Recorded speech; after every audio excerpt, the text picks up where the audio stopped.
Good evening. I'd like to call this meeting of the Wallingford Planning and Zoning Commission meeting of Wednesday, September 13th, 2023 to order. We please all rise for the Pledge of Allegiance. Pledge allegiance to the flag of the United States of America and to the republic for which it stands, one nation under God, indivisible, with liberty and justice for all. And at this point in time, I'd like to introduce the members of the Commission that are here this evening. To my immediate right is Jeff Cohan, a Commission member. Next to Jeff is Jamie Hine, an alternate on the Commission. To my immediate left is Steve Allenson, who's also a member of the Commission. And next to Steve is Dave Perrin, an alternate on the Commission. At the lower table, our staff table, is Cheryl Ann Tubby, who's our recording secretary. And next to Sharon Ann is Kevin Pagini, our town planner. And I'm Jim Syke, the chairperson of the Commission. Before we get started, I just wanted to mention there's several items that are on the agenda that are not going to be heard this evening. First one is the special permit nursing home to multifamily residents, 55 LLC, 55 Kondraki Lane. That application has been withdrawn by the applicant, and we anticipated it's going to be resubmitted for next month. The next one is number 2. It's a special permit revision, 8 vacuum brooms, 8 feet high, Narish Kamal on 954 South Colony Road. And again, with that one, there's no action requested on that. And the last one is old business, number 3, site plan, restaurant, bar, food trucks, Joel Flaminia of 10 Mansion Road. Again, no action on that, and that's still in wetlands. Which brings us to our first order of business, to consider the approval of the minutes of our August 19th, 2023 meeting. Any commission members with any corrections, additions to the minutes? If none, I'd entertain a motion to approve them.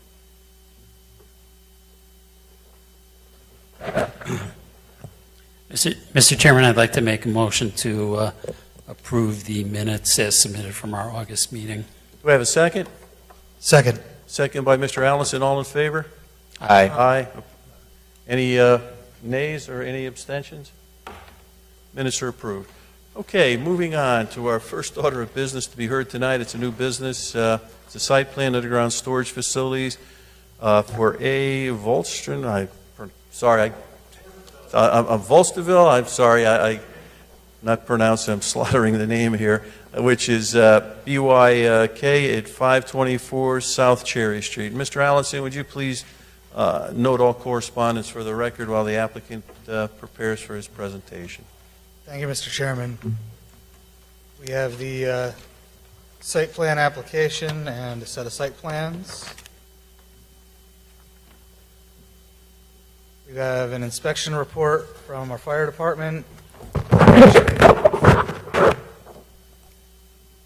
Inspection date 8/21/23. Interoffice memorandum to Kevin Pagini, town planner, from Scott Shipman, senior engineer, dated August 28th, 2023. Thank you, Mr. Allison. If the applicant would please introduce themselves and begin their presentation.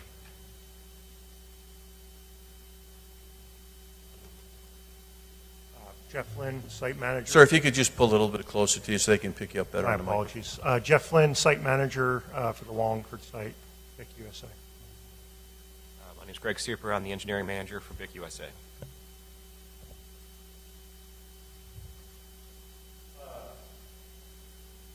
Oh, that should be able to turn that on. There should be a button somewhere. All right, Here you there we go. Anton Vorsterveld, project engineer at BIC. So the proposal here is to demolish an existing canopy that we have in between our buildings in the middle of our property, and then add about 1,000 square feet of new roofing with 6 underground storage tanks. Those tanks are being built in accordance with current Connecticut statutes and industry UL 58 standards. We're going to store our raw materials, which are the materials going in here are flammable raw materials. The entire the open space of the tank will be blanketed with nitrogen, and putting them underground in these tanks prevents a flammable situation for us. It's a better situation than what we have currently. Rainwater and stormwater currently on that roof goes into underground retention basins, and we'll reconnect to those once we put up the new structure.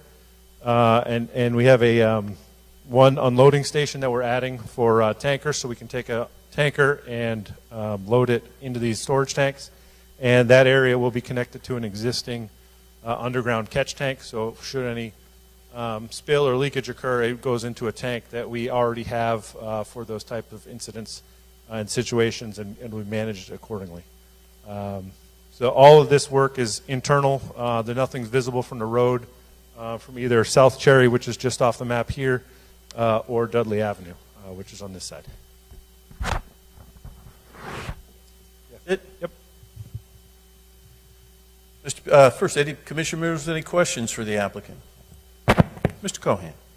Thank you, Mr. Chairman. Yeah, just a couple of questions. How large are those storage tanks, and how far underground are they going to be? So the storage tanks are 32,000 gallons, so they're 50 feet long, 10 feet wide, and the bottom of them will be about 15 feet underground.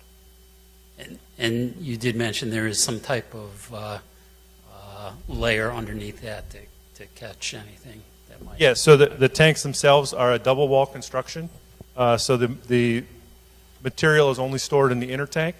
Then there's a small interstitial space, and then there's an entire second tank that's built. Right. They all come as one.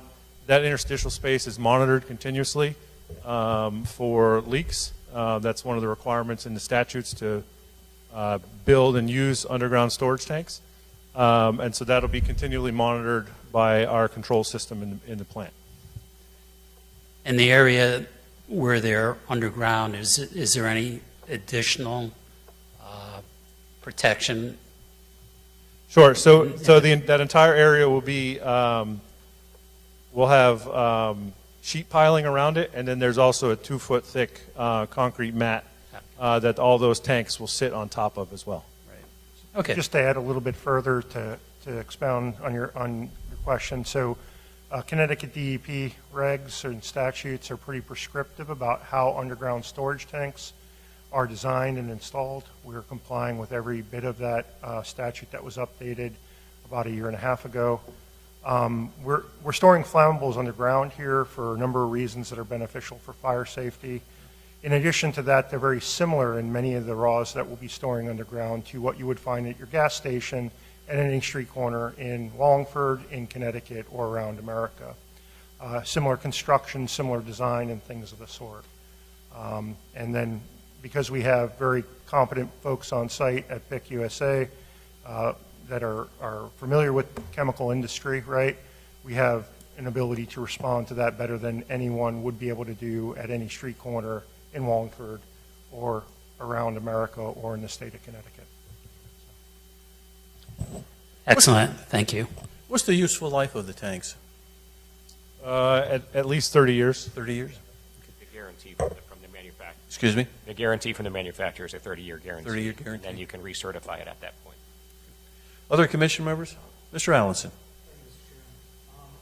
Just given the useful life of 30 years, what's the company's plan for replacement?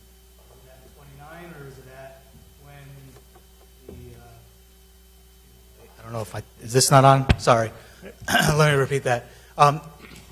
Just wanted to find out when the company would plan replacement. Would it be at year 29, given that they're 30-year tanks, or would it be when the inspection says that there's an issue with the tank?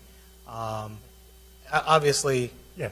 I don't know, like, Yeah. whichever sooner. So How does that work? right now, Connecticut regulation, as I understand it, or statute, would say that it's a 30-year useful life.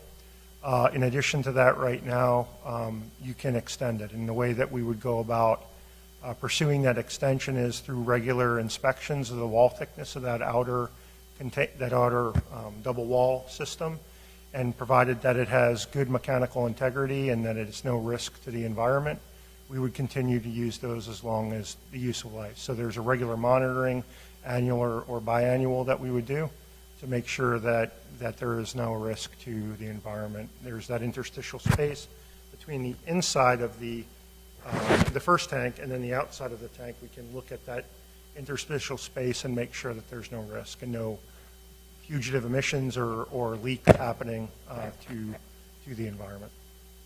So this is outside of my Yeah. scope of things that I generally do during the day, but just so that I understand. Yep.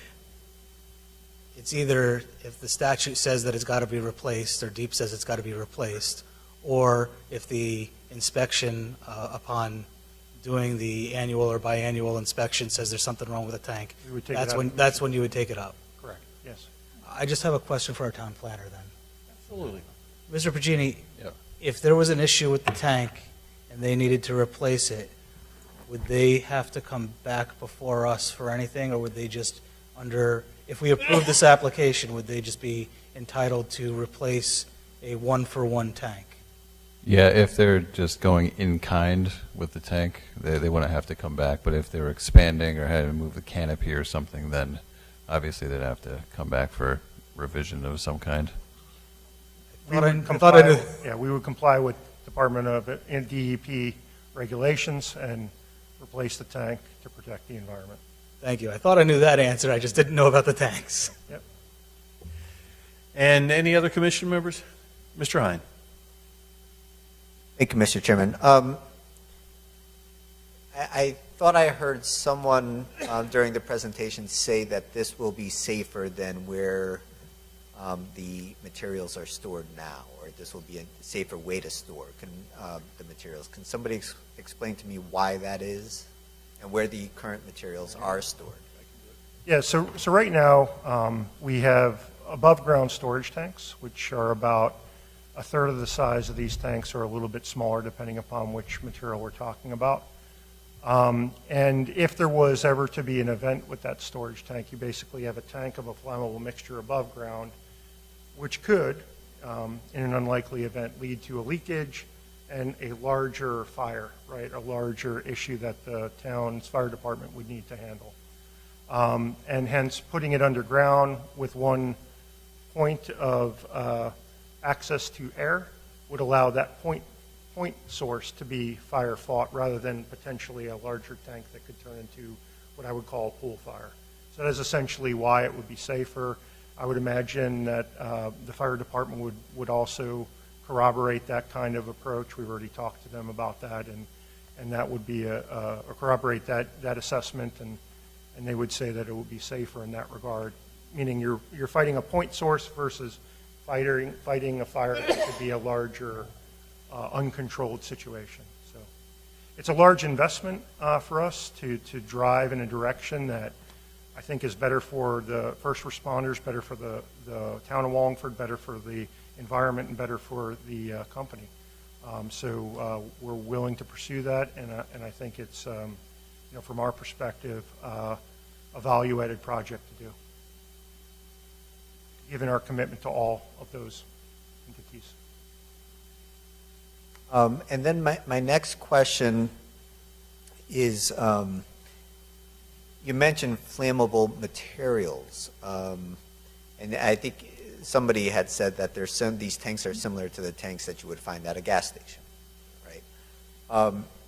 Are the same types of materials going to be stored in these tanks, or is this different material than what you would find being stored in a? Yeah, so what I tried to do in that summary was make an analogy to something that would be similarly found in, someone that's not as familiar with the chemical industry per se.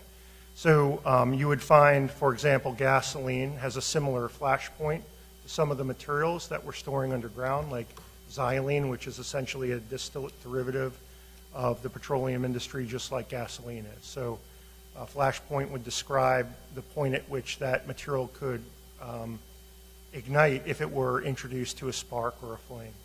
So they have similar flash points to gasoline, or similar flash points to diesel, and basically the analogy being we're storing diesel and gasoline underground at many of the gas stations right now. We have similar materials that have similar characteristics to those and are flammable. If I could just add one point, watching the gas station down the street from me replace their tank very recently, it's a fiberglass tank inside a fiberglass tank. The tank that we're having is a pressure-rated stainless steel tank inside a coated steel tank that the coating has been proven through the underground storage tank for at least 20 years, if I'm not mistaken, Anto. Correct. So That's correct. It's similar, but a much more robust system. Next question is, do the materials that will be stored in these tanks, do they have the same sort of environmental, or is there the same sort of risk of leakage with this material environmentally as there would be with, gas, a gas leak from a gas station? Yeah, if you're comparing like xylene to gasoline, which would be one of the materials, the answer would be yes. They're very similar in that regard. Last question. Will there, you mentioned the DEEP regs and statutes. Does the state do any sort of monitoring, or do they come in and do regular inspections, or is this basically self-monitoring and inspection? It's a program, it's a registration program, so there's a separate registration with the DEP that will go through, provided that this is an acceptable approach with the town. And then that program is very prescriptive. It involves regular monitoring, self-reporting. Obviously, we're not planning to get their attention. If we were to do that, then they'll be on site asking questions. And the other thing that's very interesting about it is it requires us to specially certify the personnel that run that operation, an underground storage tank, to ensure that they have the proper training and the adequate credentials so that we prevent an issue from happening. So there's a number of pieces of that regulation that I think allow us to perform even more robustly than you would otherwise. Thank you very much. Appreciate it. Thank you. Mr. Cohen. Yeah, thank you again, Mr. Chairman. Hopefully you've seen the note from Scott Shipman, senior engineer, and he mentions the fire line, and it's I had to read this a couple of times. I've not seen a note with these kind of specific instructions that before work is done on this fire line, he's got some specifications, 5 feet from underground storage, but he also wants to make sure nothing's built over the fire line, and he actually asks if before you guys begin construction that you get a construction permit from them. So, Sir, do you have a copy of that memo? We do not. Here, We do not. if you'd like, just so you could. So Anton, have you reviewed that? so just FYI. That won't be a problem. We're happy to Yeah. do that, and certainly we certainly don't want to have our tanks over the fire line either. It needs to be more robust than that, and I believe the fire line is not quite as deep as our concrete mat is going to be underneath those tanks. So I think it's not quite feasible. Yeah, thanks for that, because this will be a condition of approval. Thank you. Yeah, of course. I Yeah. would imagine this is not a problem whatsoever. We will be happy to apply for a construction permit to do that work to ensure that we comply with whatever requirements that the town has. Thank you. Mr. Pacini, any comments you might have for the applicants? Any observations? No, I think they conveyed to me that these are the same chemicals that are being stored right now on site, so I just wanted to Correct. make that clear, but no, nothing else. All right, well, this is not a public hearing. We certainly entertain any members of the public like to comment on the application. I don't see any member of the public that's interested in doing that. As far as the applicant, if you'd like to make any final comments before I call for a motion on the application, you're certainly free to do that. If not, that's fine. Thank you for the thoughtful questions and comments. I appreciate it. Okay, at this particular point in time, I'd entertain a motion on the application. Mr. Chairman, I'd like to make a motion to approve application 223-23 BYK Incorporated Underground Storage Facility, site plan approval for BYK Incorporated to construct an underground tank storage farm addition to an existing facility on plans entitled BYK USA Incorporated General Arrangement Tank Farm Expansion Project, dated 6/30/2023, subject to the following conditions of approval. Number one, comments from Scott Shipman, Senior Engineer, Water and Sewer Division, dated 8/28/2023. Comments from the Fire Marshal's Office, dated 8/21/2023. An erosion and sediment control bond in the amount of $2,500. And 6 copies of the approved final plans forwarded to the Planning and Zoning Office.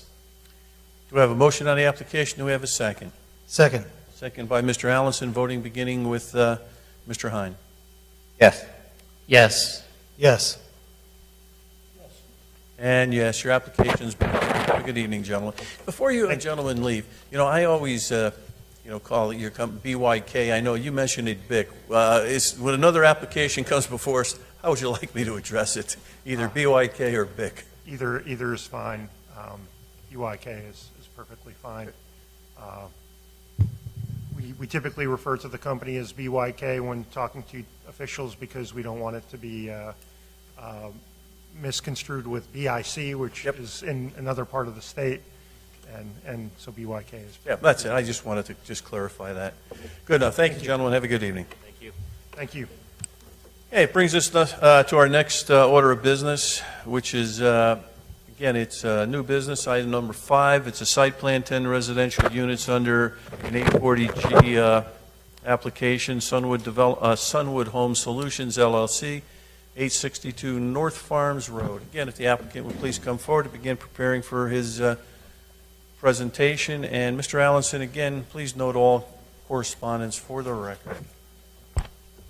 Thank you, Mr. Chairman. We have an application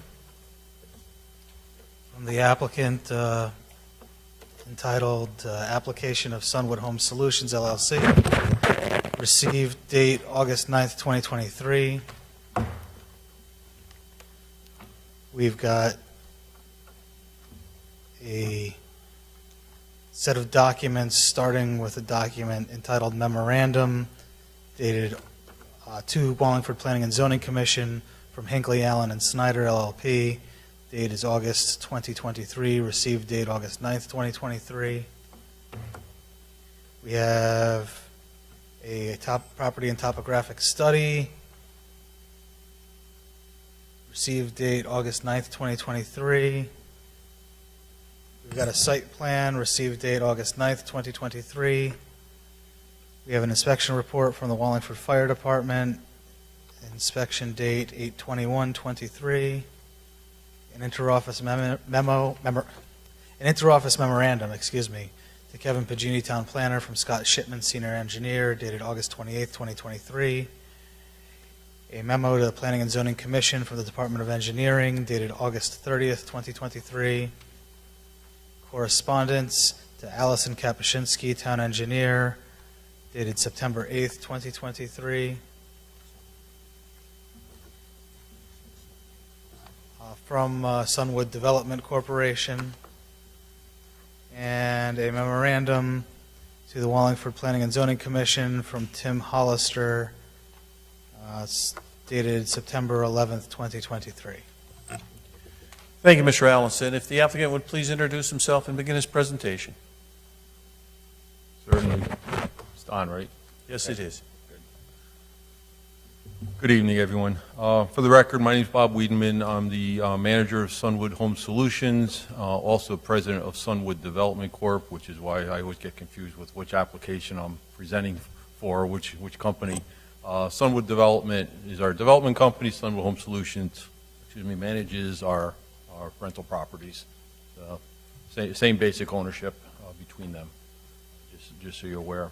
I'm here tonight, but I just wanted to point out, and you've seen in the correspondence that our application was prepared primarily through Hinckley, Allen, and Schneider, Tim Hollister, who is kind of the expert guru on affordable housing projects. He was actually instrumental in the development of that statute back in the late 80s, early 90s. I can't remember the exact time frame. And also Tom Daly from SLR International, which I'm sure you've seen their plans before in front of you for other applications. Very well known and respected engineering and survey firm.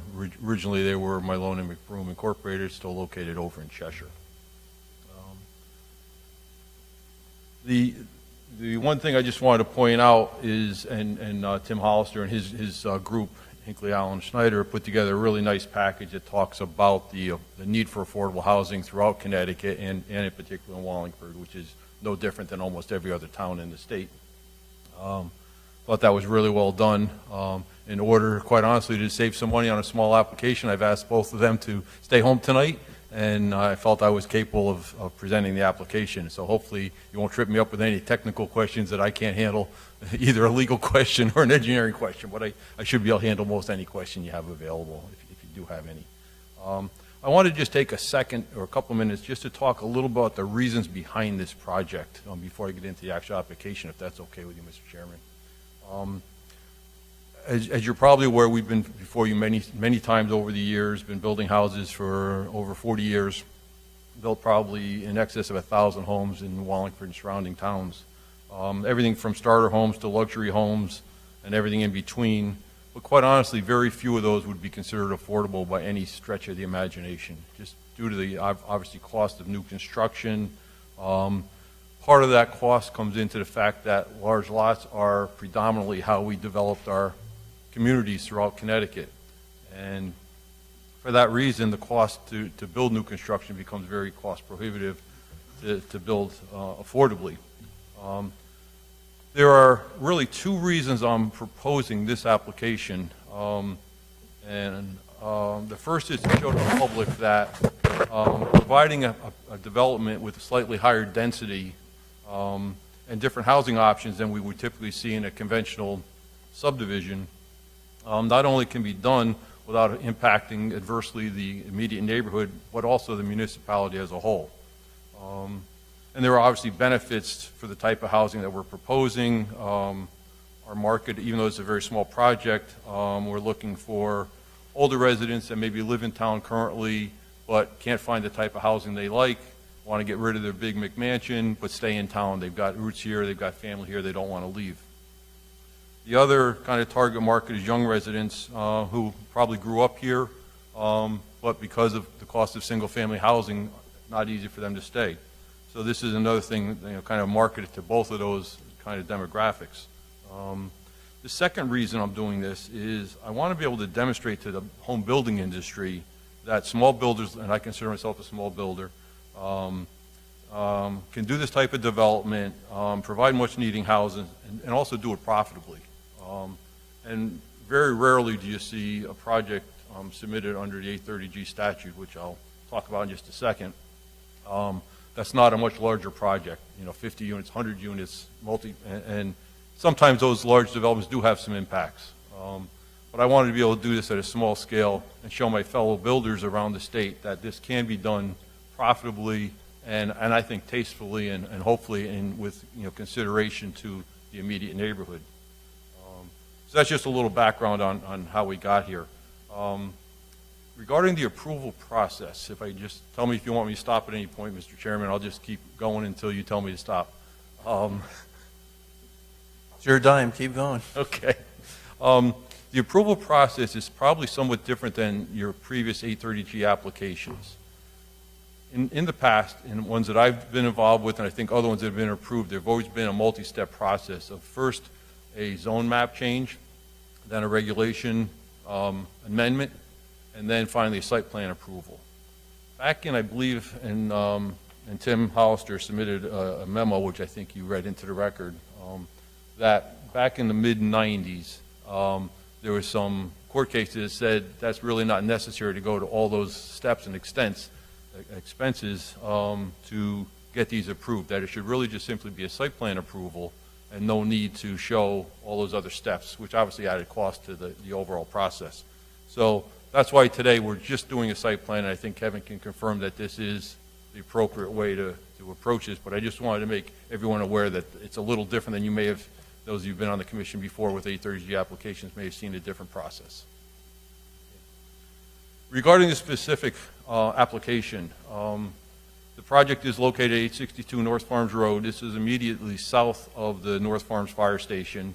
The property shown on the map there at the survey is about 1 acre in size. There's an existing older, dilapidated two-family house in the north corner of the property. That will be removed, assuming this application is approved.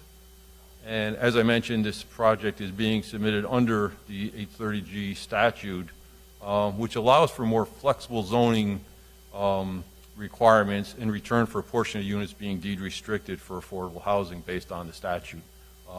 Typically 30% of the units, in this case it is 30%, 3 of the 10 units will have a deed restriction to maintain the affordability for a term of 40 years. What we're proposing today is 5 duplex homes. And I'm going to take a second just to flip the maps just so we have a map in front of us as I'm talking, if you don't mind.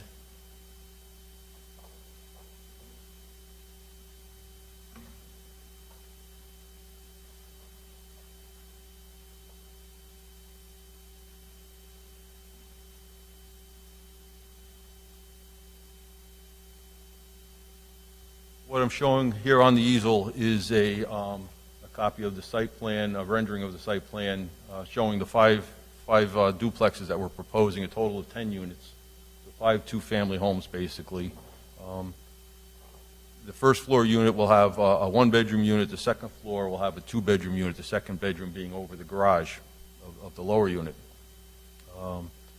So there'd be a 1-car garage for each of the buildings and also a full basement where the utilities will be, and there'll be storage for our tenants. So one of the big goals that we had with this application was to provide the increased density without it looking like a high-density multifamily type development that you would typically see, townhouses. And we'd considered other options for this site, but we felt that this was a nice transition between the firehouse, which is in the upper left-hand corner of the site plan, and the residential single-family houses across the street and to the right or south of the property on Southbrook Lane. So we're trying to create a transition between that single-family and what I kind of consider a commercial use of the fire station. But we really want it to look and feel single-family residential. There are details in our package that outline the affordability plan and how those are calculated and how those are managed, and to confirm that we're meeting all the requirements of the state statutes. Site plan, which I have here, if we need to go into any details on the engineering, are just slightly different from what's in your package, and I can point out those differences in a moment. Primarily based on the town engineer's comments regarding driveway turning radiuses and some parking movement for the parking spaces and some minor changes to the elevations for the storm drainage. So again, I can go over those if you have any questions on those details. So those are the only changes that I have on my boards that you do not have. I did not submit new copies of these changes, just in case there were other revisions. I'll make them all at once and submit them back through the planner's office. Architectural-wise, in your packet, I believe it was tab 6 or 7, I'm sorry. Tab 7 shows an architectural rendering of one of the 2 buildings styles. And the only difference between the 2 buildings is I'm showing one, the other one has a slightly smaller porch and a double gable just to mix up the elevation so that they're not all just cookie cutter 5 houses all identical side by side. We want to be able to mix them up, use different materials, different colors, so that they're a little more attractive. The other significant thing that Allison, the town engineer, asked us to look at was an alternative driveway treatment, which again, I can show you a sketch that we had our engineers do, and we discussed this with Allison. And we both agreed that there were some potential benefits to that, primarily being, right now, we're showing 5 curb cuts, and with the other option would be 2 curb cuts with a loop circulation driveway going in front of all 5 houses and then coming back out onto the road. So it obviously helped from a traffic standpoint, although these are obviously not high-traffic driveways, but something to consider. Snow plowing would probably be, quite honestly, a little bit simpler on the loop driveway. What we didn't like is, quite honestly, the fact that it made it look more commercial. There's more pavement, there's more impervious surface, and we just felt that this looks a little more residential, single-family, and that's really why we prefer this, unless the commission had a strong objection to this over the other option. And again, I'll go up to the easel in a moment, and I can walk you through those 2 options. There are no wetlands on the property or in the vicinity, so no wetland permit was required, and I believe that she's passed that information along to the town planner as well. Storm drainage is all managed on-site. There's no storm drainage. This property basically slopes from the front property line at the street towards the back property line towards the firehouse property, town property.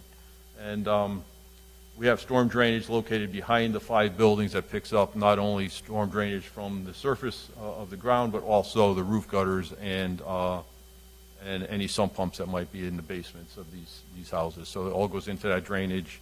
So there's no net increase in runoff off the site post-development compared to what's there currently. And lastly, just from a utility standpoint, we have water and sewer available from Wallingford Water and Sewer Division, available in the street, and we'll be running separate laterals to each building. And electric will be serviced by Wallingford Electric Division by way of overhead lines, which exist along the existing frontage as well. That's just a real quick recap of what the application is. Again, I'll go up and just show you the other option, I guess you'd call it, for the design of the driveways, so we can have a conversation about that and your thoughts on that, and then I'd be happy to answer any questions you may have.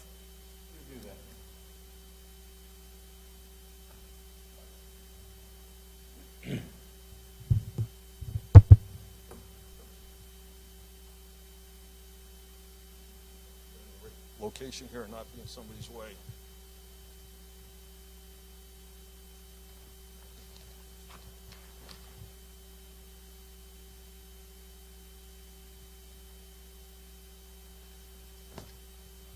So here we're showing the alternative driveway, and we're showing it just with a one-way traffic flow. It could really flow in either direction, coming in here, coming down the length of the property in front of all 5 buildings, circulating back out onto the road.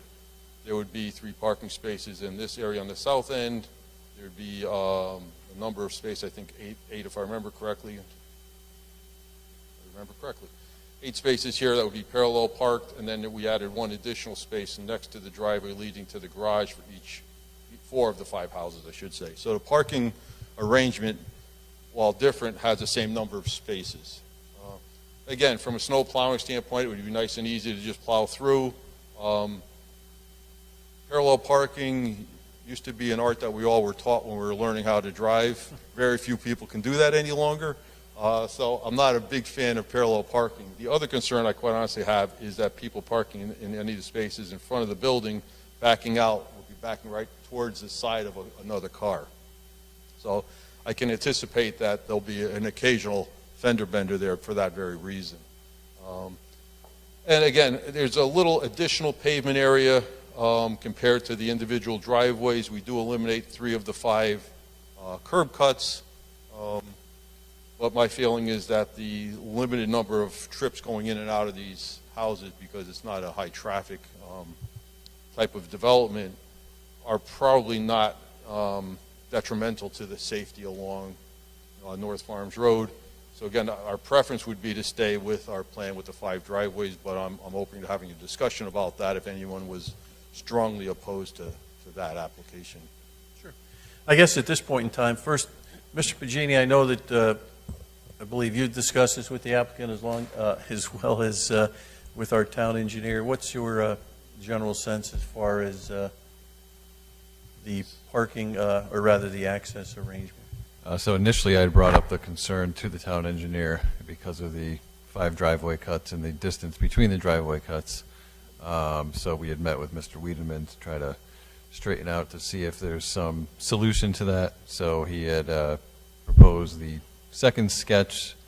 She didn't have a preference either way as long as the driveway radiuses were corrected on the original plan because they were too wide and unnecessary. So, Okay. And, So I guess at this point in time, I just ask commission members what their opinion may or may not be about the 2 plans that have been presented to us. Sure, Mr. Cohen. Thank you, Mr. Chairman. I actually think from an aesthetic and maybe a little bit on the safety side, I like the 2 curb cuts a little better. That road at times is pretty heavily traveled, especially in the morning for school, in the afternoon coming out of work and things like that. So it might be a little safer based on the closeness of the 5 individual driveways. Am I strongly feeling that? Kind of medium on it. But if I had my choice, I think that'd be what I'd go with. Does that actually cut down, you talked about the parking, does that eliminate any parking spots with the 2 No, curb cuts? both diagrams show the exact same number of parking spaces. Right, yeah, okay. So, Thank you. Other commission members? Yeah, Mr. Hine. Thank you, Mr. Chairman. Commissioner Cohan is not going to like me for this, but I actually, aesthetically, I kind of like the 5 driveways. I just think it's a nice touch, in my opinion, for affordable housing. You have your own driveway, your own parking area for each unit. I like that concept. My one question is, and you may have answered this already, but how far away are the driveways from each other? They're approximately 20 feet. We have 20-foot separation between the buildings, so I believe the driveway yes. So it should be 20 feet from the end of the back side of the parking spaces from one driveway and the edge of the driveway adjacent to it. About 20 feet of grass area between them. Yeah, I don't know. My preference would be the 5 curb cuts, although I know that generally is disfavored. I like to limit the curb cuts. I just kind of would prefer that. The town engineer did say that she typically looks for a 50-foot separation between driveways for any access, and that could be a commercial or any use at all. And these are about 40 feet apart. So they are slightly closer together than would be ideal. But again, I think that's mostly because you don't want want 2 cars side by side trying to leave at the exact same time. Coming in would not be a problem, really. It would be insignificant. The sight lines here are really excellent. So it would only be if 2 cars were leaving at the exact same time, and then one was sort of blocking the view of the one adjacent to them or something like that. But again, very low traffic, so I don't see that as really an issue, but it's really just, as you guys are saying, it's sort of personal preference, and I'm sure if we go around the room, we'll have different opinions of it. I suspect we would. I guess from my perspective, when I look at the 2 driveways, one thing I look at that and say, it gives you the opportunity for putting some more landscaping between the two driveways. But on the other hand, the drawback to me, and I think at least from my aesthetic standpoint, you're going to have these cars, as you mentioned, they're all parallel parked. and you're going to drive down the road, and I just think you're going to see all these cars just kind of stacked, behind one another. And, from a residential look, I think that takes away from it. And it maybe makes it look a little bit more like, where you're looking these to be townhouses, it makes it look more like what you would think an apartment would be as far as the parking and that. So, and I understand there's still the same number of parking spaces. They're arranged a little bit differently. So at least from my perspective, I guess I'd say I'd take the plan one with the 5 driveways, unless, which I know you can, unless you'd be able to push the buildings much farther back and then somehow rearrange the parking so it's not it's not all parallel. And I wouldn't expect you to do that, and I don't think it's probably feasible or practical. So from my perspective, I like the 5 driveways. But other commission members, Mr. Allenson. Thank you, Mr. Chairman. Sorry, I'm having trouble with this mic today. Just a couple of quick questions, because right now, I would agree with you, Mr. Chairman. I think the 5 driveways looks cleaner. I like the idea of possibly if we did 2 with some plantings in between. I can see it both ways. What's really going to drive my answer is, how is landscaping getting done on this property?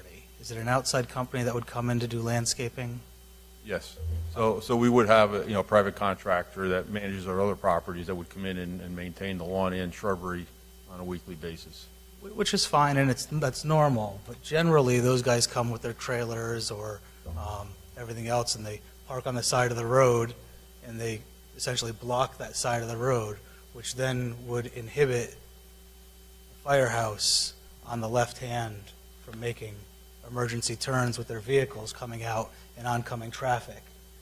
So I don't know if that's been addressed or even mentioned to the chief over there at all to see what his thoughts are on that. But as far as, I don't really have a dog in the fight, or I can see it both ways, but during a summer like this one where we have grass growing, and needing to be mowed pretty much every week, we have half the road blocked off over there with a landscape truck, and then fire trucks trying to navigate coming past there on the left hand out. I just don't know if that makes a difference in the eyes of the chief over there or not, and I would kind of want to know that. If he doesn't see an issue, I wouldn't see an issue. I would think with the 2 driveways, the landscaper could pull into that big shared driveway with the trailer and kind of unload there without being too much in the way. Maybe I'm wrong from the drawing on that too, so I don't know. I think it inhibit people using the driveway. Yeah, I don't know if that would block the driveway, and so either way, they're going to be on the street with the trailer, and so if either way they're going to be on the street with the trailer, I think I'd want the chief to weigh in on this. Yeah, but he said no comment. I mean, he's looked at the plans. Well, that was If I had to venture a guess, I would say he would probably, most landscapers have a preference to park on the street, because if they're in this loop driveway, they're going to be there for an hour, hour and a half. There's probably no way for anybody in the neighborhood to then move their vehicles without waiting for him to finish or asking him to move to get around. So that could be a problem. Honestly, I don't know what the circulation pattern is of the firehouse. So I don't know if that driveway closest to our driveway is an exit or entrance. I think it is an entrance into the property. They go into the firehouse building and then come out the other side to exit. That doesn't mean they're not going to be driving down the frontage of North Farms Road in front of our neighborhood. I'd be certainly happy to have a conversation with the fire chief to see if he would allow us to park on their property while we mow. I don't know if you prefer that or not. I mean, it wasn't raised with the circulation of the application to the department, so I'm going to go with an assumption that it was not an issue in his mind, or maybe he just didn't think of it. Yeah, and there certainly was an inspection report with no comments here. It's just something that popped in. I don't know if it's an issue Legitimate or question not. I've never considered. But that's the only thing that I noticed. So thank you, Mr. Chairman. Thank you. Anyone else? Mr. Parent.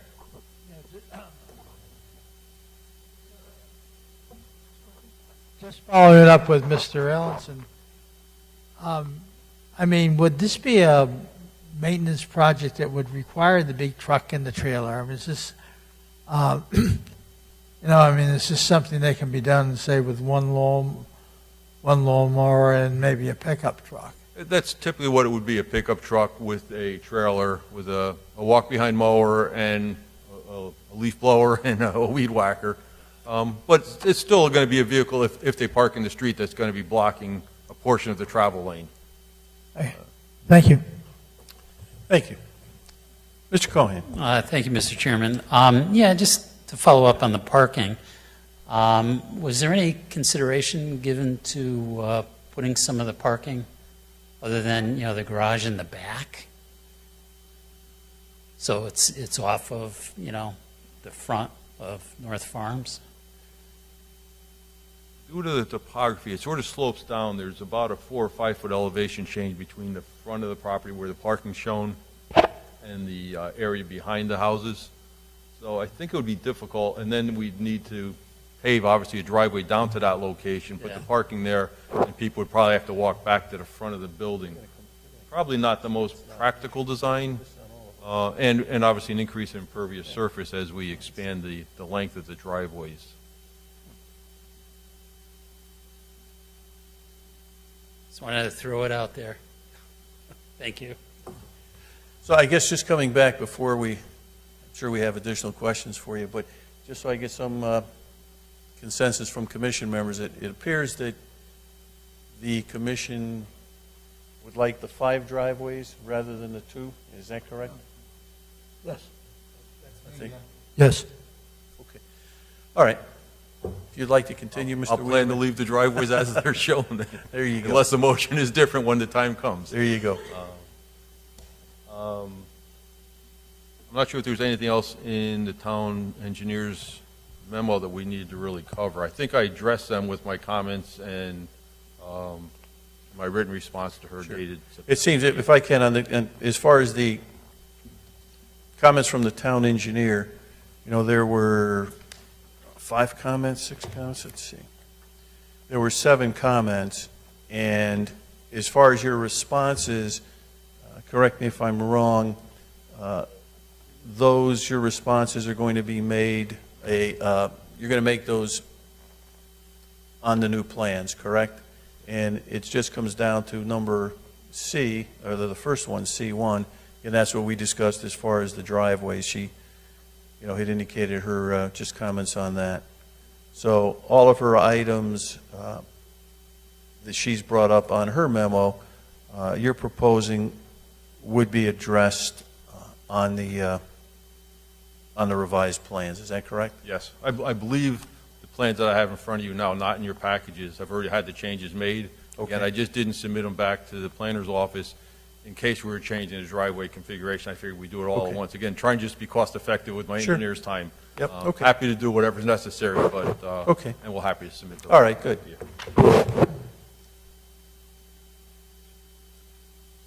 That's really the extent of my comments or questions, unless there are, Okay. if there's other Sure. questions from the As far as commission. questions from commission members, Mr. Parent. Thank you, Mr. Chairman. I'm looking at section, I think it's 5, page 8. It shows this Schedule A designation of housing opportunity units. And correct me if I'm wrong, but it reads that you're going to have, the 1-bedrooms are all going to be market rate, and then 2 of the bedrooms are going to be market rate, and then it's 3 that are going to be Affordable.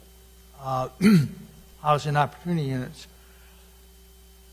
And I assume the reason for that is that you've got to be able to make money renting these things. So if all 10 were affordable housing, there wouldn't be the income stream to maintain the building. Am I correct? Yes. Thank you. Other commission members, comments for the? Yeah. I just some general, I guess, just some general observations. Well, first of all, there's not going to be any difference in the size of the affordable units versus the market rate units, correct? I mean, all 5 buildings, I saw that there's, on some of the buildings, there may be 1 or 2 feet difference in square footage or so when I looked at your plans, but essentially, the 5 buildings are going to be pretty much exactly the same. In the 2-bedroom units, so the 5 2-bedroom units will be, from a square footage, exactly the same, as well as the 5 1-bedroom units. You know, the thing that I always had I guess an issue with affordable, with the 830G and affordable housing, and I remember the first one that came before us was years ago when I first came out of commission, and I believe Attorney Ed Laughlin was sitting in your, kind of sitting before us, and we were talking about the affordability and the term of the affordability. And I know when I mentioned, because I think his plan was either 30 years or 35 years, and you know, it just, from my perspective, it just didn't make any sense to me. And I said, well, Ed, why cannot these be affordable in perpetuity? And when I'm looking at the information that were given to us by Mr. Hollister, and if I'm reading it correctly, it's the affordable housing, you know, need in Wallingford. And, you know, it talks about, again, I may not be reading it correctly, but it seems in 2022 that the number of affordable units in Wallingford was like 7.35%. In 2002, 7.3. And then in 2022, we're down to 4.23. And again, if I'm reading it correctly, it seems like we've lost about 470 affordable units. And when we're approving these affordable units, if our goal is to at least get to 10%, if we have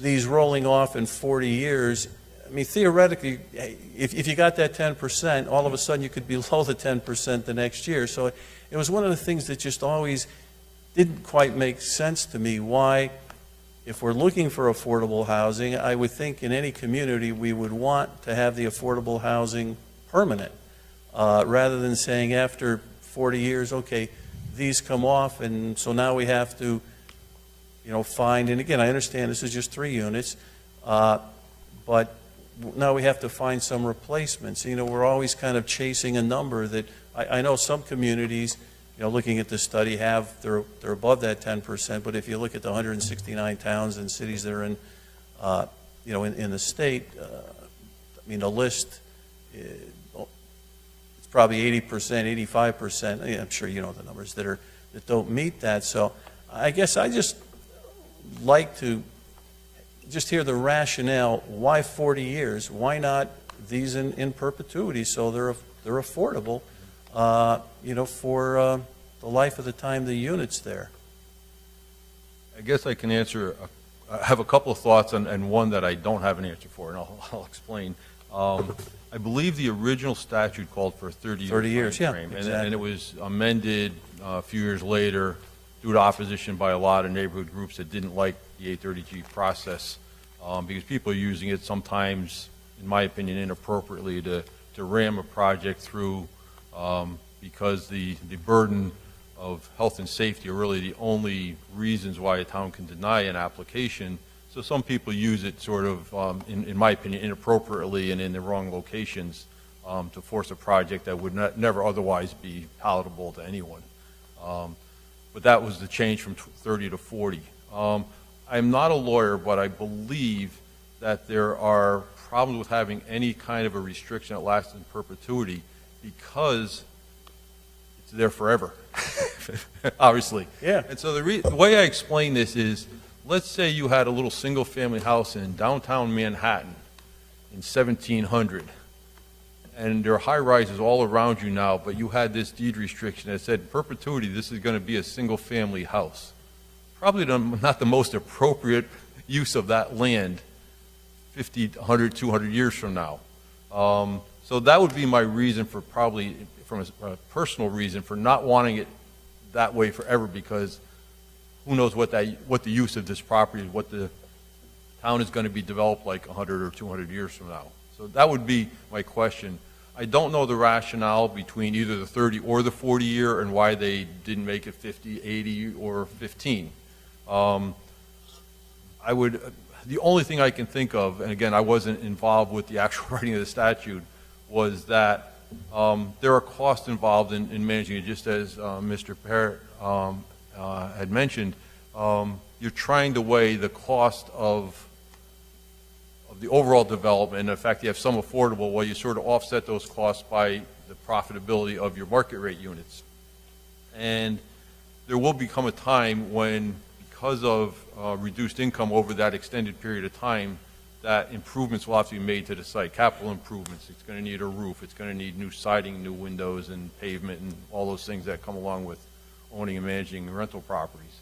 And so maybe they thought that that's a reasonable time frame so that then you could start to recoup enough money to maintain the property in its most appropriate condition. That's the only argument I can really make, and I can't say that was anybody thought out that far in advance, but that could be the reason why.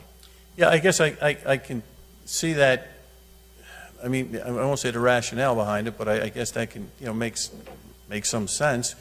But again, I just come back to, but then you've lost an affordable unit. Yeah, regarding and that's to me, that's the thing that I've always had just an issue or a question with this, because it just made no sense to me.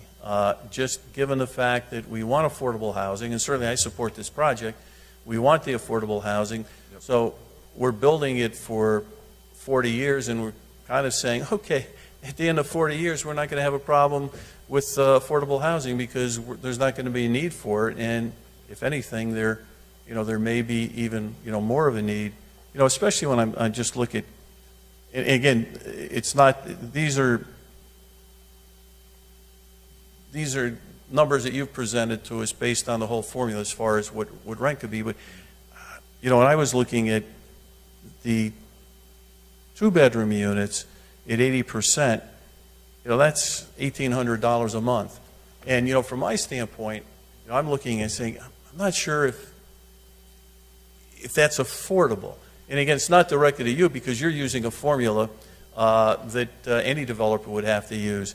And the same thing with just the one unit at the 60%, meeting the 60% of income, that's almost $1,400. And that was, to me, when I was looking at it, it was just kind of an eye-opening thing to say, it's affordable under the formula, but realistically, for a lot of people in the various communities throughout the state, just not here in Wallingford, if in fact that's really affordable. And that's, that's the thing you struggle with. I sort of wish they used a different term than affordable, because we all have different definitions of what affordable is, and depending on your life situation, you're right, $1,800 is not affordable to many people, although that same unit as a market rate unit would probably be $2,400. So I can say, on the one hand, I'm saying we're saving someone $600 a month, but if you're living on between $60,000 and $80,000, that's typically the income range you need to afford these types of units at 60 to 80% of median income. There are people that are living on 30 and 40 and 50% of median income, and those people could not justify this and would certainly not stand before you and tell you that I'm building an affordable unit. On the 10%, that was, I'm sure, as everything is up in Hartford, a negotiated number that we could have set the goals at 7% or 15%. 10% goal, in my opinion, will never be reached in 90% of the towns, but at least there's something out there that's kind of holding their feet and saying we're at least making an attempt. And with new construction, the 80% is actually what works. The 60% is really a loser from a cost standpoint on the individual unit. But I'd be the first to admit that there's a much greater need for 50% affordable units that we, quite honestly, without federal or state monies to offset the cost, we will never, from a new construction, for-profit builder is never going to be able to do that. Sure. And again, just so you're clear, my comments as far as the affordable, the price, the $1,800 to $1,400 is not directed at you and to make any. No, I understand. We're just having a conversation about the exactly. It's just broad, a little bit just kind of eye-only, because I mean, I give you credit, because we haven't had that many affordable projects, come before us recently, so I, certainly give you credit for, bringing a project, in front of us, and hopefully, as we go on, we'll see more of these projects, but. I hope to be back with some more fairly soon. It's quite honest, it's a little bit of a passion for me. I'm involved with the Wallingford Housing Authority, and I know many people and our tenants there that live on money that I don't know how they survive. And it's a different animal. But as I mentioned at the beginning of my presentation, we've built over 1,000 homes and very few affordable, and I figure as I'm in the later part of my career, if I can do a little bit of this before I'm done, it's something that I enjoy doing, and I kind of have a passion for it, and I just want to do it, and I want to show other people how they can do it so that there'll be others that'll hopefully carry on when I'm no longer building houses. You mentioned, though, at some point in time, you may be coming forward with some additional projects. While you're doing that, perhaps you can just look at a little bit more research into the 40-year affordability, and I will at least find out how that was calculated and give where some the name, thought. why the term came Give from. some thought to that also. Mr. Parent. Well, I would suggest on the 40 years, that's when you would have to start making some real decisions on this house. This house is 40 years, everything is, new roof, new plumbing, new this, and new that. And that's maybe a decision, well, wait a minute, maybe we cannot, when, 40 years from now, you're sitting down with your accountant says, look, you can't afford this. It's maybe time to, or even not, take the house down and build something else. That's when you say about 40 years, that would seem to be a decision point. I agree. Any other commission members with any comments? Mr. Pacini. I'd just like to add to the motion. I forgot to add the comments from Scott Shipman dated 8/28, and well as the comments from the town engineer, which were mostly addressed, but I'd like to add those, as well as the submission of the final affordability plan. Mr. Wiedemann had it in here, but there just has to be a final one submitted as part of the final application. So other than that, no, just please don't put any more arborvitaes in that area. And just, Mr. Pacini, just a question for you. You mentioned the affordability plan. I take it you've looked at that, or the appropriate people have looked at it, and the affordability plan is consistent with other plans. Is that correct? Yes, and Corporation Council will look over the final affordability plan Okay, before good. it's accepted. So. All right. This is not a public hearing, but anyone from the public would like to speak, and I see a head shaking It's no. my daughter back there, and if she complains about this, we're going to have a conversation afterwards. Oh, I would hope she'd come up and support you. That being said, I take it, Mr. Wiedemann, you don't have any final comments you'd like to make? I'm all set, thank you, Okay. Chairman. So with that, I'd entertain a motion on the application. Mr. Chairman, I'd like to make a motion to approve 862 North Farms Road, Sunwood Development, application 224-23, site plan approval request to construct 5 detached residential duplexes, 10 units total, pursuant to Connecticut General Statute 830G at 862 North Farms Road on plans entitled Site Plan Affordable Residential Development, 862 North Farms Road, dated 8/3/2023, and revised to 9/5/2023, subject to the following conditions of approval. Comments from Scott Shipman, Senior Engineer, Water and Sewer, dated August 28th. Comments from Kevin Pagini, Town Planner, dated August 30th, 2023. And comments from Allison Kapuscinski, Town Engineer, dated September 8th, 2023, with the correction to item C1, where we will have 5 driveways. And erosion and sediment control bond in the amount of $4,500. The final affordability plan to be delivered to the town planner, and 6 copies of the approved final plans forwarded to Planning and Zoning Office. We have a motion on the application. Do we have a second? Second. Second by Mr. Allison, voting beginning with Mr. Hine. Yes. Yes. Yes. Yes. And yes, the application's been approved. Have a good evening. Thank you very much, everyone. You're welcome. And Mr. Virginie, will you bring us to a conclusion? Bond releases and reductions, I have not gotten a chance to get out there yet and look over that, so that cannot be released yet. I'm hoping to do that in the next couple of weeks. Administrative approvals, any questions on those? We did have one reasonable accommodation request after the new regs have been passed, so we did do one of those internally if you would like to see that, and we may have another one that I believe was will be approved hopefully this week as well. So there was no August DBA meeting, so there will be 7 applications on the next DBA meeting for next week on the 18th.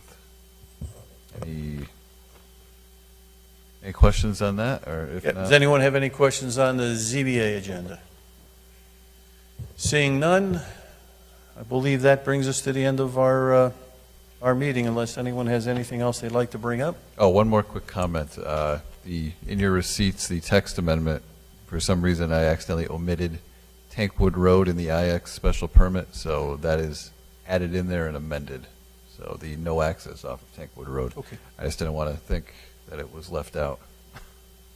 All right, at this point in time, there's no other business coming before the commission. I'd entertain a motion to adjourn. Mr. Chairman, I'd like to make a motion to adjourn our September 13th meeting. Do I have a second? Second. Second by Mr. Allison. All in favor? Aye. Opposed, abstentions, we're adjourned. Thank you.